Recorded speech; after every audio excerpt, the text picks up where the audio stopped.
Ang aming pritong isda. Maraming salamat Marisa sa nagbigay ng biyayang ito ng isda at aming ipinirito. Ayan.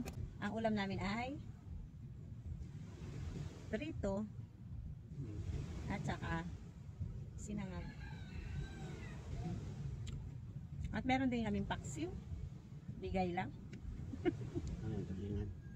Hindi. Pampan. Okay? Mag-almusal na tayo. Ito yung masarap. Nasa tabing dagat ka. Makain ka. Hindi ba?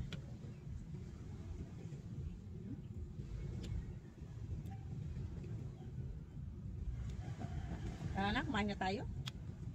Mag-almusal na tayo. Ika na.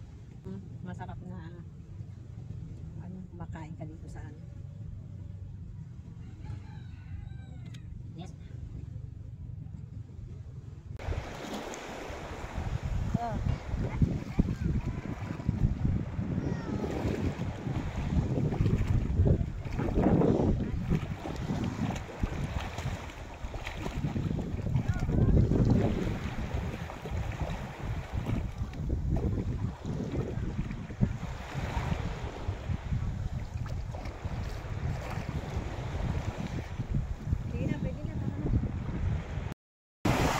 Ayan, mamimingwit sila sa laot. Kasama siya. Naiwan ako.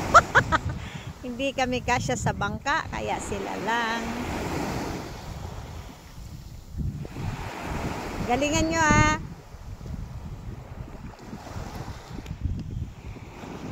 Oo, magandang araw. Huli na nila, oh. Yan, magandang Hindi ko naman nakita ang pag ano. Wala akong nahuling ganyan. Puro isang Ayan, isang ang mukha kanilang nahuli. Sa wakas nahuli. Ito yung huli na aking habi-habi daw. Oh, first time? First time yan. First time. Naku po, thank you Lord sa blessing. Uy naman, tatlo kagad. Uy naman, tatlo lagi. Pati basa sila. Ayan ang kanilang huli. Maraming salamat. Ayan, dahil uuwi na kami, magliligpit na kami ng aming tent. Ayan, pauwi na. Ilang 3 days din tayo dito. Ay, ha? 2 days lang pala kami.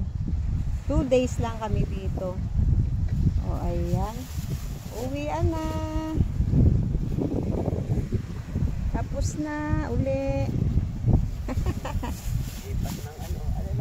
Okay, lilipat pala kami ng ibang ano. Ayan, lilipat pala kami ng ibang lugar pala. Hindi pa pala kami uuwi. Lilipat lang pala. Uy, sobrang lakas ng hangin ngayon dito. Malamig. Okay, oh, ayan. Napakainit na. Init ng sikat ng araw. Nakasakit sa balat. Ayan, uwian na. Ayan, ganyan kami kadaming karga sa aming motor. Dala-dala namin lahat. Lahat ng gamit sa kusina. Higaan, tent, lahat dala-dala namin. Kaya ganyan karami yung aming bagahe. Ayan, yan, motor lang ang aming sinasakyan. Pero nakakarating na kami kung saan-saan. Malalayong lugar.